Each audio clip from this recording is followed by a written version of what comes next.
Welcome back, beautiful tri-state area. You're listening to a moment of Zen right here on 710 WOR, the voice of New York, iHeartRadio. I'm your host, Zen Sams. Welcome back to our innovation and tech segment brought to you by FinTech TV. Today, we're featuring a returning guest, Robert Edward Grant, innovator and successful entrepreneur, best-selling author of PHILOMATH. He specializes in number theory, mathematical physics, and blockchain technologies. He's a prolific inventor and founder of several corporate enterprises. He could truly do it all. Today, he's here to share his thoughts and chat all about the UFO sightings, seeing in higher dimensions, and how to make sense of it all. Those of you in the Western US who enjoy vast open spaces may also be more likely to report UFO sightings, a new study suggests. An analysis of unidentified aerial phenomenon, UAP, reports. Now, UAP, by the way, is a new umbrella term that includes UFOs not just in the sky, but also in space and underwater. Now, this new report suggests local environmental factors play a role in the number of UAP sightings reported. The study, based on about 98,000 reports over 20 years, is cataloged in an open source online data set maintained by the National UFO Research Center, modeled how reported UAP sightings coincide with environmental variables such as light pollution and cloud cover, as well as things like proximity to airports and military installations. The results reveal the majority of reported sightings originate in the Western US, along with a smaller hotspot in the northeastern US. But why? Today, Robert Edward Grant is here to chat about these recent UFO sightings across America and what he thinks about life on other planets. Welcoming now to the show is the amazing Robert Edward Grant. Welcome, superstar. Hi, great to be here with you. Great to have you on. So you are the expert here. In recent years, there have been a surge in reported UFO sightings across the United States, and this has captured the attention of both the public and government authorities. In fact, in 2020, the Pentagon officially released 3 videos taken by Navy pilots showing unidentified aerial phenomenon, which reignited interest in the possibility of extraterrestrial life. And these sightings have led to increased transparency and investigation with the establishment of the unidentified, so to speak. So, Robert, can you start by sharing your initial thoughts on the recent UFO sightings? Why the Western US? I think what's happening right now is we've got a global shift happening around the world in that people are able to start to see things that they couldn't see before. And, one of the things I'd like to refer to aliens as is actually intra-dimensional or intraterrestrial or extraterrestrial rather than alien. And the reason for that is because I believe they've been here all along. Actually, if you could imagine, if we lived in a flat world and there was only flatness around us, so we were two-dimensional, we wouldn't be able to perceive the third dimension. In fact, we wouldn't even be able to describe the third dimension because we wouldn't have the words to describe it. How would you describe the word depth to someone who's never experienced depth? So when we start talking about intraterrestrial beings that are able to go in between dimensions or are higher dimensional beings, then what you're talking about is something that's well beyond our level of perception until we raise our consciousness to be able to perceive it. And I think this is what's happening. I think what's happening in the West, in particular, I'm here in Laguna Beach. I'm out looking right across to Catalina right now in my house. And actually, there's a film that was done by Carolyn Curry that's called Terror in the Sky about the UAP phenomenon that's been happening here, in particular between Southern California and Catalina Island. This terror in the sky seems to be a place where there's a lot of UAP activity. Is this because people are raising their consciousness? I believe that's a huge, significant part of it. But I also do believe that there is increased activity here on the West Coast. Wow, that's pretty interesting. Now, number theory and mathematical patterns play a crucial role in the search for extraterrestrial intelligence. And the famous Drake equation, formulated by Dr. Frank Drake in 1961, estimates the number of active communicative extraterrestrial civilizations in the Milky Way galaxy. And the equation, to my understanding, considers factors such as the rate of star formation, the fraction of stars with planets, and the number of planets that could potentially support life. Now, Robert, with your expertise in number theory, can you explore how these mathematical frameworks can be refined or expanded to incorporate new data from recent UFO sightings? Well, for us to think that we're alone here in the universe is kind of preposterous when you really think about it. there's just simply no way that that would be the case, because the universe is so vast. There would be probably billions, if not trillions, of possible examples of planets in Goldilocks zones where we could find extraterrestrial life. So for us to believe that we are the only ones here, I think is just mathematically very, very improbable. But then when we go beyond that and start to think about the extra dimensional aspect of this, that certain beings, as we have this limitation of being able to travel only at the speed of light, potentially as a maximum sort of rate limiter of being able to get to other places, because nothing can travel faster than the speed of light. Well, that's if we're looking at it only in this dimension. One of the things that was proven only about 2 years ago and that was given a Nobel Prize for in particular was entanglement. So quantum entanglement was proven, and it proved that entangled particles could have influences on them that, independent of their distance in space-time, they're able to shift and make changes to themselves. And this is absolutely something that Albert Einstein referred to as spooky action at a distance. No one could understand why it was, if I took one electron off of an atom and then had its entangled pairing, basically if I could manipulate one, the other one would also manipulate, even independent of the speed of light or the speed or distance in between the two particles. So this is something that was proven. It proves also that local realism in and of itself is actually false. And when local realism is false, then what we're observing is directly informed by our own observation, perception biases that we have. So if we have a perception bias, and this is called Heisenberg's uncertainty principle, if we have a perception bias Right. and we're unable to see higher dimension because that is our perception limitation, then you won't even be able to see. You can have two people looking at an alien craft or extraterrestrial craft, and one person be able to see it and the other person not at all be able to see it. It's dependent more on their own consciousness and the level of perception they're able to see. Again, some people could see depth and other people couldn't in that context. I love this analogy, and it's fascinating because it's one thing to acknowledge that extraterrestrials and higher life form exist, but it's another, right, to be able to perceive them. And based on your knowledge and understanding of higher dimensional perspectives, do you think humanity has the ability to perceive them truly right now? And if not, is there a way to gain access to this perspective? Just to give you an example, if I were to hold this candle like this, right, and I'm holding it straight on towards you, and I said, "What am I holding?" You might say, "Oh, you're holding a circle." What's the shape of what I'm holding? Is it a circle? But then someone sitting on the side of me over this direction, right, this direction over here, and saw a shadow cast on the wall that would be more like a rectangular shape. They might say, "You're holding a rectangle," right? Only I have the perception that's a higher dimensional aspect to realize that I'm holding a cylinder. It's both a rectangle in 2 dimensions and a circle, but actually it's a cylinder. This is what I'm talking about. People mainly have been fighting over, and so many things in the world over, right? Whether something's a circle or a rectangle, right? It could be the left or the right, or whatever philosophical difference they're perceiving. And actually, they could just be part of a larger whole. And in this context, the larger whole, being able to perceive at the higher level, is to realize that it's a cylinder. This is what I'm talking about. Certain people have limitations embedded within their consciousness, and that limitation leads them to see what they see or they don't see. And so this is the reality we're living in. And this is why the cover of Scientific American 2 years ago stated local realism is false, and this year's Nobel Prize winners proved it.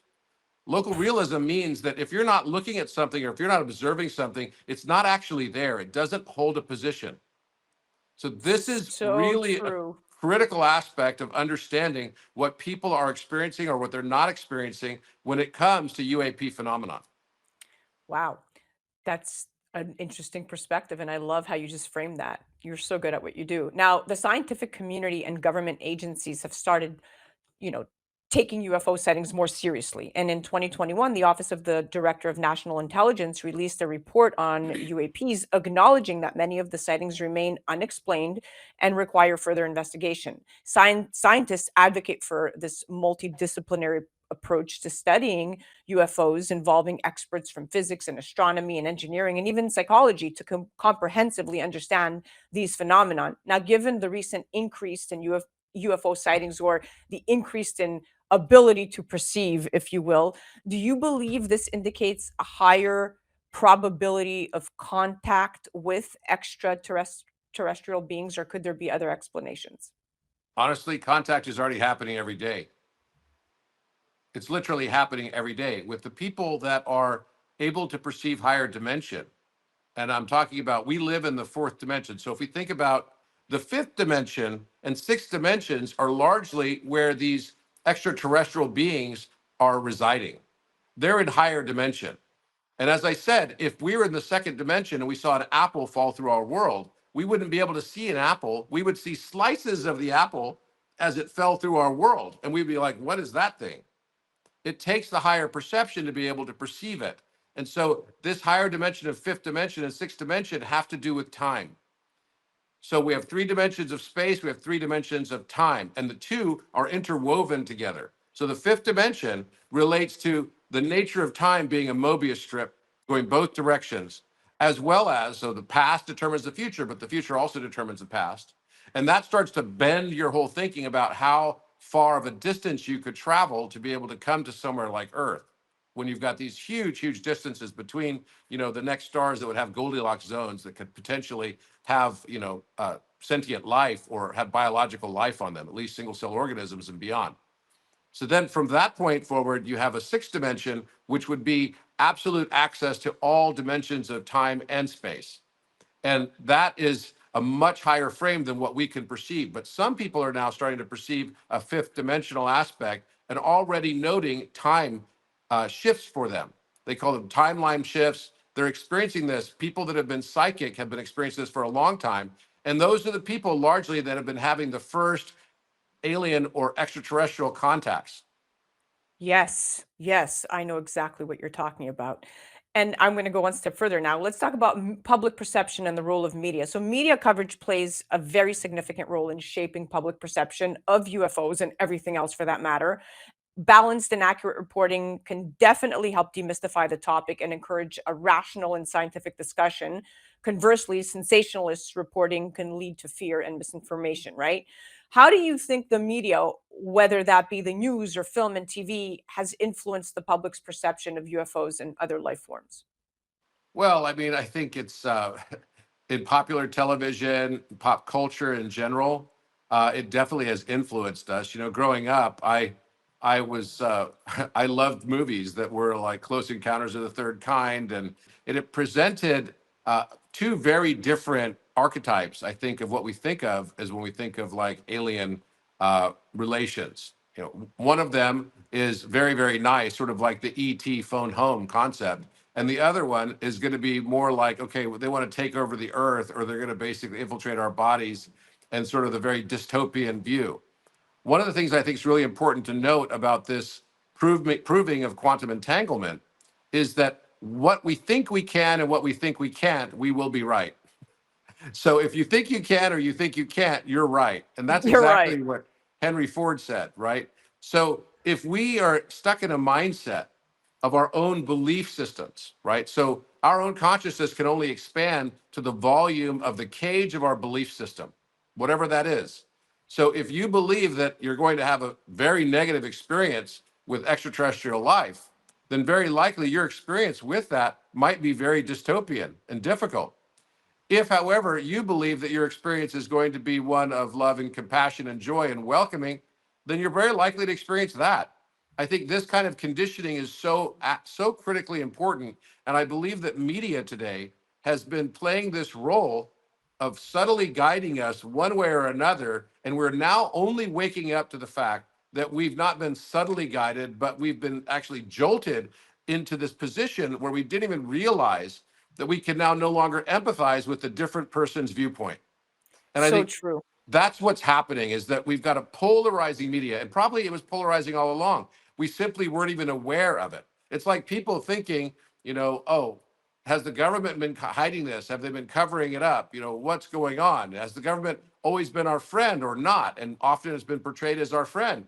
And now I think we're all starting to come to this awareness in a stark contrast that the government has been hiding things all along, Of and that the course. conspiracies that were called conspiracy theories and laughed at and jeered at now are turning out to be true. And there's confessions about this all over the place. So to me, this is just like a huge, massive awakening for humanity to realize its own sovereignty and to realize that only we can determine our outcomes and our futures. So well said. I truly believe the government has never been transparent with their findings or their knowledge of higher beings.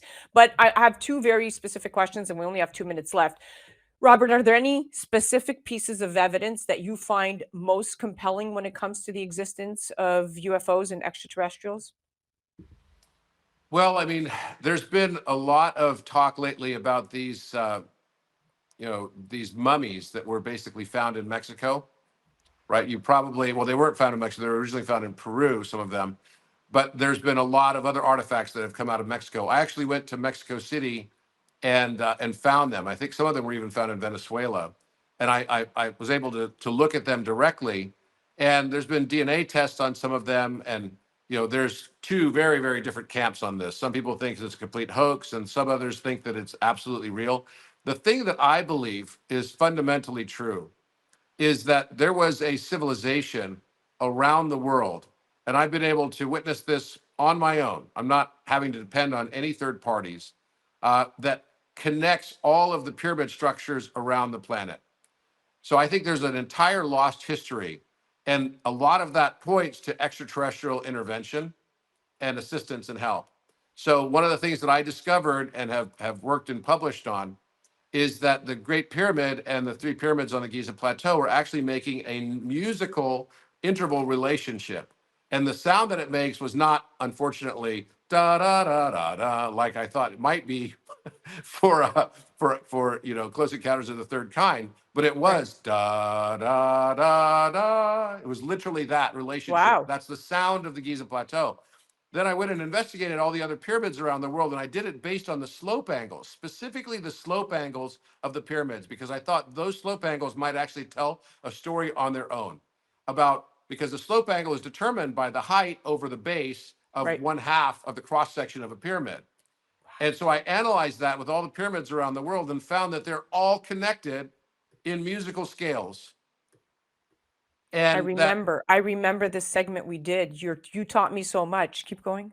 So I believe that this is some sort of communication. I mean, you start thinking about why would ancient civilizations have had this? Was it a communication method? Was it a communication that was limited to the terrestrial plane? Or is it a communication method that goes outside of Earth to other planets? I mean, the mind can literally just spin on topics like this. So, but it is undeniable that they're connected. And they're all on the ley lines, the energetic pathways that are basically resident within the Earth structure. What's the reason for this? Are there stargates or portals as a result of this? And I think a lot more investigation needs to be done on this, a lot more research. And I think the governments know a lot more than they let on. But I don't believe that the answer is to just continue to complain that governments could give us more information. I think that there are people right now already that are in direct contact with what we would call something like a galactic federation. And they've been having conversations with them. And I myself have had these types of experiences many times now. So I can tell you that I know I'm not the only one. And I know that there are a lot of other people that are going through this right now as all the people of Earth are starting to wake up to the reality of what we've been living. So true. I'm one of them. And that's why you are on this show, my dear. Thank you so much. We are officially out of time. I can't thank you enough for coming on and chatting with us and educating us. You're like the teacher I never had. Well, thank you. It's It's true. always great to be with you.